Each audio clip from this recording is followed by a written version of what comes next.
La nuit arrive tout juste sur la ville. Lui rentre tout juste dans sa chambre fastueuse. Accablé, épuisé et limé par sa journée de dur labeur, il ne prie désormais que pour une longue douche, chaleureuse et réconfortante. Il se dirige lentement vers la salle de bain sans en allumer la lumière.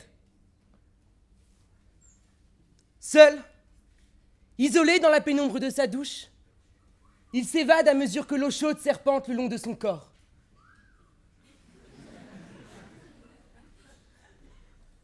Sa femme lui manque, ses enfants lui manquent, ses amis lui manquent. Et c'est bien là le prix à payer, lorsque l'on est habité par l'ambition qui vous emmène l'un des vôtres. L'atmosphère brûlante de la salle d'eau donne forme à un doux nuage de buée qui lévite désormais sur la pièce comme une invitation à la relaxation. Désormais, il se sent mieux. Il se fait bercer au son des gouttes qui claquent le marbre et qui, à l'unisson, sonnent comme une agréable acouphène. Dans cet écrin de bien-être fœtal, 3 coups retentissent. Il n'attend personne. Il ne dit mot. Les coups retentissent une seconde fois. Le léger grincement de la porte qui s'ouvre le sort cette fois de sa retraite. Intrigué, il se résigne à cet instant de détente et glisse un œil curieux dans l'entrebâillement de la porte. Le voilà qui se retrouve à espionner, une généreuse et pachydermique silhouette qui lui tourne le dos. La jeune femme se courbe le temps de replacer les draps de son lit. Elle est là, provocante, elle se dandine devant lui, fait mine de ne pas le voir, insolente dans cette tenue de soubrette qui laisse son imagination dériver sur ses fantasmes les plus déments. Il n'en peut plus. Le tigre fulmine de désir. L'œil étincelant, l'animal sort de sa cage, bondit sur sa proie et l'empoigne violemment par l'encolure. C'est l'escalade de violence. Acculée, elle n'a d'autre choix que de fléchir devant lui et se retrouve nez à nez avec son bibelot turgescent qui lui donne un terrible coup de bambou.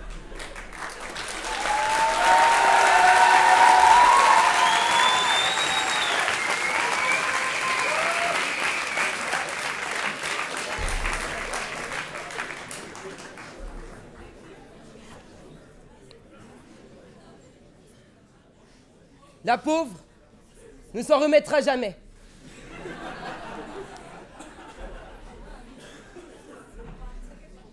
Vous l'aurez compris, ce que je vous raconte ici, c'est l'histoire de la gâterie la plus chère de l'humanité. Cette affaire n'a pas réellement connu de procès pénal. Et ce, grâce à de prestigieux avocats, rémunérés par de mirobolantes sommes d'argent, qui sont parvenus à étouffer l'affaire. Mesdames et messieurs, aujourd'hui, l'argent fait tout. L'argent nous permet tout et peut absoudre les pires criminels. Mais la présence de la crème des avocats ce soir nous invite à nous poser la question. L'avocat peut-il réellement monter sur la scène sans argent? L'avocat peut-il monter sur la scène sans denier? L'avocat peut-il monter sur la scène Saint-Denis?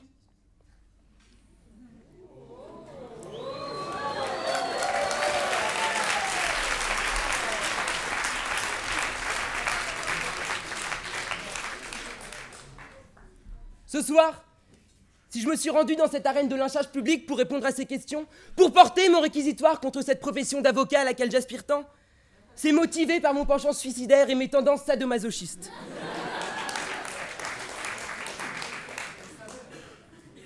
Chers amis de Paris 8, ce soir, je ne serai pas bigarré d'une robe, car si les avocats en portent une, c'est bien connu, c'est pour pouvoir mentir aussi bien que les femmes.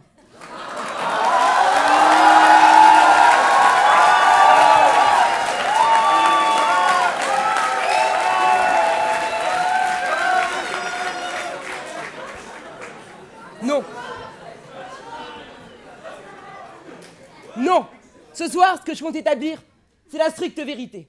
Ou du moins, ce que j'estime être la vérité. Même si je dois vous avouer que je me sens aussi à l'aise que Christine Boutin à la Gay Pride. Car vous le savez bien, tous ceux qui viennent de Paris, la ville lumière, ceux qui, au moment même où je vous parle, s'agrippent à leur manteau et se méfient du coin d'œil de leurs voisins. Vous-même, messieurs les avocats, Vous qui visitez la Seine-Saint-Denis comme on vient faire un safari.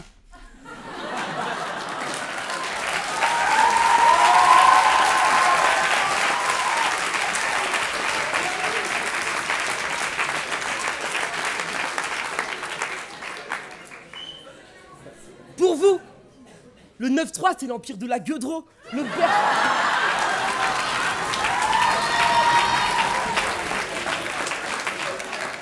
berceau de la violence, t'as vu? Ici, on ne jure que par les 9 mm, wesh.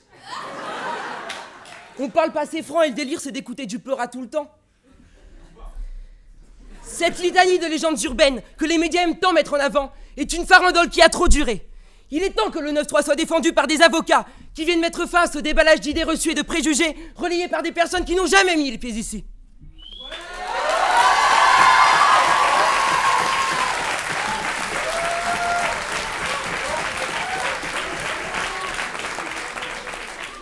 Je vous le rappelle, Saint-Louis rendait justice sous son arbre, non pas à Vincennes mais à Saint-Denis. Alors si, selon les dires, le 9-3 serait-elle un royaume barbare, sans loi, où règne en maître le crime et la violence, que faites-vous, messieurs les avocats? Pourquoi vous plaignez-vous du chômage alors que tant d'affaires vous attendent chez nous?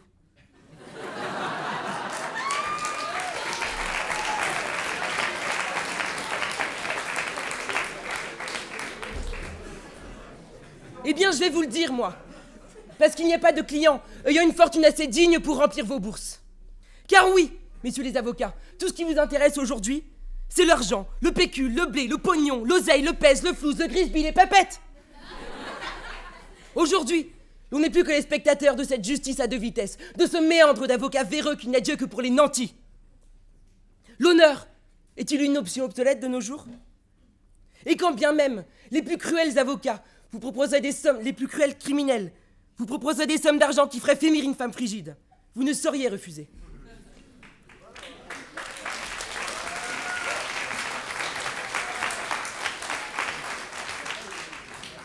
Les pauvres, comme on les appelle si bien dans les hautes sphères de la société, n'ont-ils pas eux aussi droit à une défense? Je ne dis pas en soi que le droit à la défense serait interdit aux impécunieux. Mais je parle ici d'une défense de réelle qualité, qui n'est réservée qu'aux fortunés. Les défendre tous, encore et toujours les défendre tous, telle est la devise de l'avocature. Mais il semblerait que sa foi n'ait pas épousé son portefeuille. Il reste bien sûr l'issue du commis d'office, porté généralement par de jeunes avocats tout juste sortis du concours du barreau et qui ont le génie de celui qui pense avoir inventé la machine à courber les bananes. Quant aux autres, qui se livrent à cet exercice, ils le font en tout désintéressement, pour arrondir leur fin de mois, puisque, quelle que soit l'issue du procès, le pourboire sera le même de toute manière. Bien sûr, il est vrai que certains des meilleurs, en toute honnêteté, continuent à plaider en comparution immédiate. Preuve que la défense des droits de l'homme n'est pas anéantie. Preuve que subsiste encore une once d'humanité. Et je tiens à leur rendre hommage ce soir. À vous rendre hommage. Je me suis alors simplement demandé s'il était possible de résoudre ce problème. Et la solution m'est alors apparue à l'esprit. Faudrait-il coucher pour s'assurer vos services? Car oui, messieurs les avocats, vous êtes parfois des commis d'office, mais vous êtes toujours des commis d'orifice, toujours prêts à rendre service.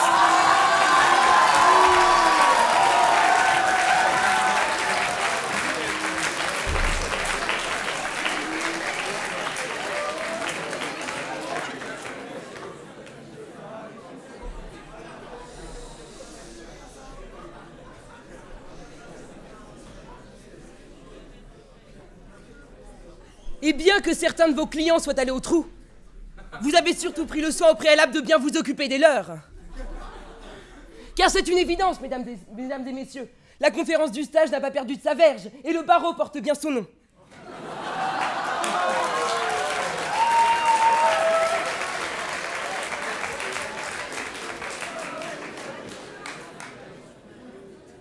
Oui, l'avocature se prostitue. Oui, elle préfère le plaisir érectile au plaisir vénal. Et c'est sans rire ni même rougir que ces avocats libidineux, ces homo erectus, plus erectus qu'homo d'ailleurs, abusent de leurs clientes, qu'elles soient aussi confortables qu'un canapé Ikea, qu'elles aient été destinées à la règle, ou que leur maquillage serve plus de cache-misère que d'autre chose. Mesdames et messieurs, j'ai essayé ce soir, tant bien que mal, de me faire l'avocat du peuple de Saint-Denis, mais aussi l'apôtre de la grande avocature. Celle qui se soucie des plus aisés comme des plus modestes. Celle qui porte un code pénal dans une main et son cœur dans l'autre. Celle qui monte sur la scène Saint-Denis sans denier. Je quitte à présent mon invisible accoutrement d'avocat pour m'affubler des habits de l'accusé. Accusé d'avoir offensé les rois de l'éloquence. Accusé d'avoir crié haut et fort son amour pour le 9-3. Mais avant de donner la parole à l'accusation, je terminerai sur les mots d'un célèbre philosophe. Je me cite.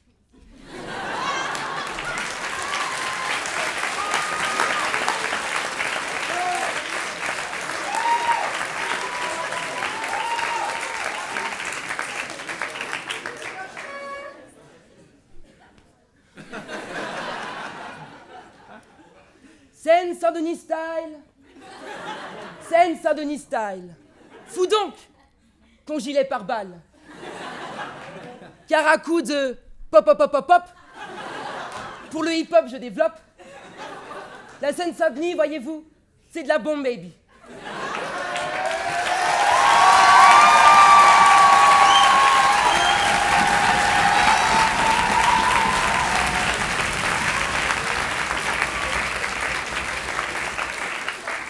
Et si vous avez le pédigré, ça se reconnaîtra au débit. Merci.